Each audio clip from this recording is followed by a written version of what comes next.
Pozdrav ljudi i dobrodošli u jedan početak serijala koji se zove Iza prodajnog razgovora, a to ću intervjuirati ljudi s kojima sam surađivao. Poanta je zapravo pokazati da svi imamo iste probleme u prodajnom razgovoru. To jest imamo iste probleme u prodaji, svi imamo više manje jako slične prigovore kupaca i tako dalje. I evo, zato sam odlučio to podijeliti, ajmo reći jednu ruku intervjuirati, da podijelim sa drugim ljudima da im bude lakše kao kad naiđu na neki sljedeći ili prigovori kako su oni rješavali te svoje probleme. A sa mnom je danas Milan, pa ajde Milane, ti se malo predstavi da kažeš nešto više. Da. Ćao svima, moje ime je Milan, ja sam suosnivač kompanije koja se zove Andrea 360, odnosno naš produkt se zove Andrea 360, kompanija Andrea Technologies. Naš produkt se zapravo bavi upravljanjem i vođenjem fitness i wellness centara. Time se bavimo već dosta dugo, zapravo sam sistem postoji skoro 10 godina, ali da kažem, ovo je postao moj primarni posao pre nekih 1.5 dana i od tad se aktivno i zapravo samo ovim bavim. Po struci sam inženjer, ali evo me u preduzetničkim vodama. Jako interesantno zapravo, znam kad smo Milan i ja se prvi put čuli, njegova žena se zapravo zove Dunja, ne Andreja, iako se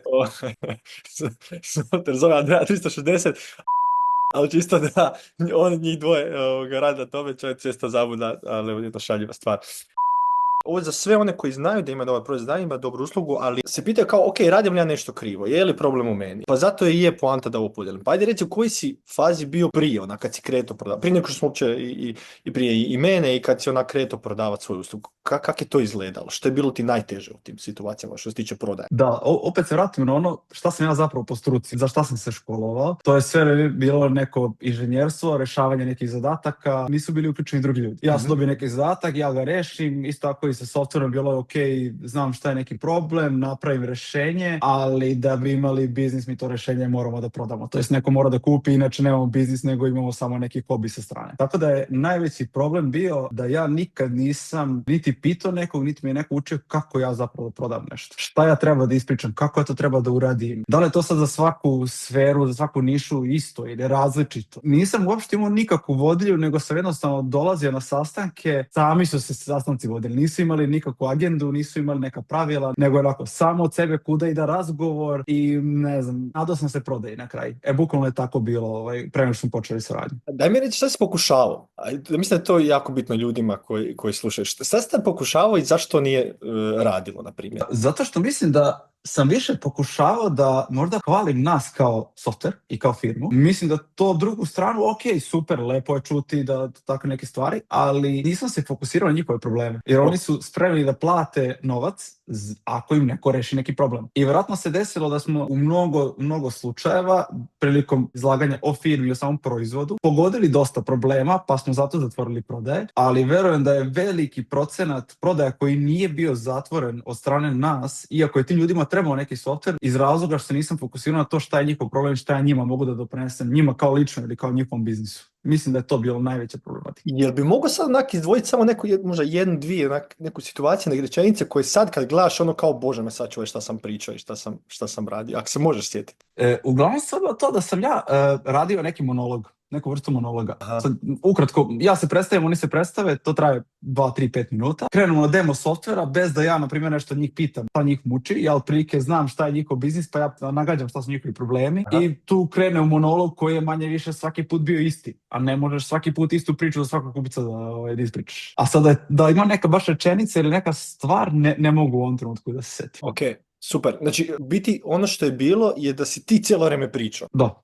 Super. Šta je to što je bilo ili neka situacija ili se ti sjećaš kad ti je baš sad gledajući kliknulo? Kao, ok, sad mi je ovo jasno. Kako bi otprilike to trebalo izgledati? Pa mislim da taj deo, znači da ja moram više da se fokusiram na njih, znači da ja više slušam, a možda malo manje pričam. Mislim da je to bilo. Neko sam imao malo zadršku, da li je ovo sad dovoljno dobro za njih? Iako imam klijente s kojima radim po x godina i nemaju nikakvu problematiku, jednostavno kada sam se bojao da im prodam nešto što je dobro za njih.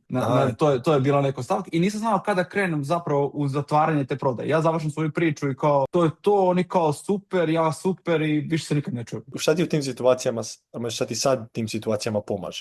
Ili tehnika, ili način razmišljanja? Pa sad, znači, kako kažem, isto radimo to predstavljanje, kad se nađemo na pozivu ili uživo, nije bitno, ko sam ja, ko su oni, ko su mi kao firma, da kažem, da postavimo neki onako kredibilitet ili integritet. A onda ja pustim njih da oni pričaju. Znači ja nekim pitanjima njima, ok, šta ste do sad koristili za softvere, kako ste do sad funkcionisali, šta je problem, zašto ste baš sad javili, zašto možda baš nama, ili ako već koriste neki softver, šta očekuju od novog. Pokušavam mnogo više se fokusirati na to šta su njihovi problemi, to je šta njih muči, jer za to su spremni da daju novac. I na kraju pokušavam neko da vidim kako mogu da zatvorim tu prodaju što pre. Da li ima još nešto što ja mogu sad da uradim da biste vi sad potpisali ovaj ugovor? Otprilike tako neka pitanja. Super. I sad ću malo te testirati čisto cijele ovog razgovora, demonstracije. Kak sad reagiraš, na primjer, na prigovore, konkretno evo, na cijenu ili, ne znam, razmislit ću, javit će vam se povratno i to. Šta sad radiš u tim situacijama? Hajde, znači postoji si 2-3 pitanja, pa ću krenuti redom, ali ću krenuti od nazad. Znači ovo za razmislit ću, malo je karakteristično kod nas. Znači ja i dalje ne mogu baš da ih nateram da oni odmah potpišu. Još uvijek to nisam uspeo. Pogotovo zato što oni kad odaberu nas, oni zapravo celo njihovo poslovanje moraju prebaciti kod nas i mi zapravo imamo neku vrstu partnershipa. To je jako teško zatvoriti na demo od sat vremena. Tu još uvijek nisam siguran, ne znam ni da li može, verovatno može, nadam se ću vremenom doći do tog nivoa, ali i dalje se bojim da kažem ajde vežite karticu i da kao krenem. Jer kažem, dosta je teško da promene ceo sistem, ceo zapravo software koji vodi njihovo poslovanje. Tako da to, za cenu, ja imam često ta pitanja, to je to pitanje i pitanje zašto ste vi bolje konkurencije. Tu se vratim na ono što sam rekao kada pričamo inicijalno, kad se upoznajemo. Ja kažem, vidite, mi postojimo 10 godina, mi imamo klijente koji su s nama 8 godina, 9 godina, mi imamo, znači ispričam neke stvari koje pokazuju koliko smo mi ozbiljni. Mi poslujemo u 6-7 zemalja, mi imamo 15.000 korisnika naše mobilne aplikacije. Tako da nekako u tim konkretnim ciframa ja im kažem, vidite, ovo sve košta, mi čuvamo cijelo vaše poslovanje. Ukoliko se nešto desi sa našim, recimo, serverima, to je to, mi smo završili, mi možemo stavimo ključ u bravu. Tako da mi to sve što pružamo, tu neku bezbednost, sigurnost, što bi ja volio reći kao kasko za auto, da je i to uključeno u cenu. Mi samim tim i što imamo podršku koju vi možete dobijete bukvalno u bilo kom trenutku na vašem maternjem jeziku, jer mi poslujemo pretežno na Balkanu, pa se kažem, svi se razumemo. I nekako tu oni kao, pa dobro da, imamo to smisla. Jer ja kažem, jeste, vi imate software za 5 eura. Za 10 eura koji radi u reklami, radi isto koji naš. Vi slobodno, ukoliko želite da probate, ali znate sami koliko para toliko muzike. Jednostavno, kao i kad kupujete kola, isto, od tačke A do tačke B možete ići u auto od 1000 eura i do 100.000 eura. Samo zavisi koliko udobnost, komfort, dodatne funkcionalnosti želite. Što smo bolje od konkurencije, ja kažem, manje više opet se vratimo to za cenu. Manje više ista priča bude, kao to. Ima, kažem, konkurentnih softvera, kažem, vi slobodno idite i treba popričati s njima. Treba popričati s njima i da onda odlučite zapravo, da kažem, ko vam više leži. Imali smo pre baš jedan slučaj, jedan fitness centar iz Poreča. Nisu se javljali jedno mjesec dana nakon našeg demoa i oni se javljali, rekli su da su imali pozive sve još 10 različitih softvera i da smo mi najviše legli, ne samo kao neka rešenja softverska, nego i ovako, da kažem, kao ljudi. I to je isto baš jako dobro da si napomenuo, čak ću tome isto snimiti video, a to je da nekad doslovno trebaš samo pustiti ljude da probaju nešto drugo.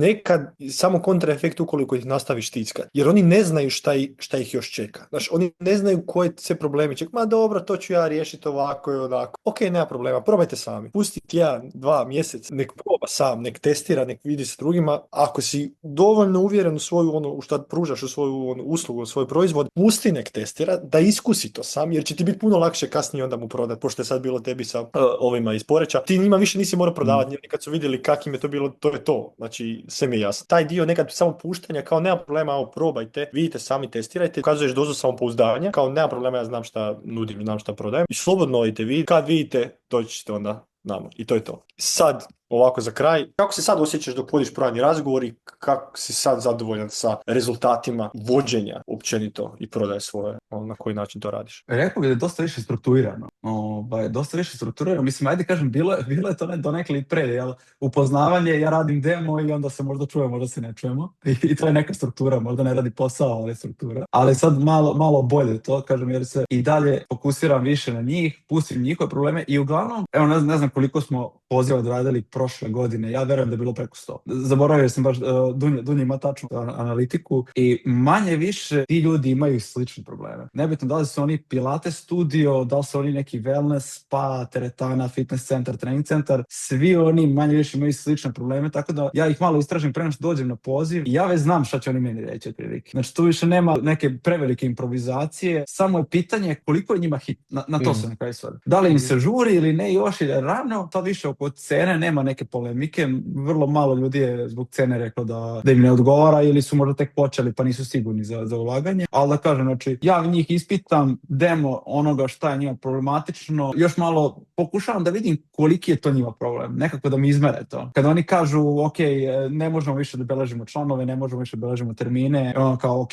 koliko to vama pravi problem, da li vas to sprečava u nečemu drugom, njihova priča samo krene da se otvara. Kao su došli kod psihoterapeuta, otprilike. Zašto ih to pitaš? Zato što ćemo na kraju doći do cene i onda ću napraviti samo poveznicu između ta dva. Super. I onda još kad im šaljem i ponudu, pošto uvijek na kraju, nakon poziva ja im pošaljem ponudu mailom, tu onda još malo se nadovežem na te probleme koje mi možemo da rešimo, čisto bude ta ponuda malo, ok, ima neki generički deo, ali da ima neko personalizovani još deo i u većini slučajeva ako se ne odluče, barem daju neki odgovor što se nisu odlučili. Ne ostanem bez informacije nekako, nego barem odgovore, ali u većini slučajeva to onda bude, ako ne sad, imamo vas u planu za mjesec, dva, čak se dešavalo da nas onda preporuče nekima drugima, zato što smo toliko dobro odradili prodaju. Tako smo napravili zapravo asistenciju u neku ruku. Tako bih rekao, samo ta bolja struktura prodaje i više fokusa na rešavanje njihovih problema, da je to onako generalna ideja za poziv sad. Baš dobro. Baš mi je drago da si ovaj taj dio podijelio. Mislim da tu velik broj ljudi propušta priliku, a to je zapravo ne prodube, što si rekao, ne prodube dovoljno bol. Te kad osjeste, zapravo se događa do kupnje. To jest, mora biti dovoljno velika želja za promjenom da bi došlo do prodaje. Točno tako. Super.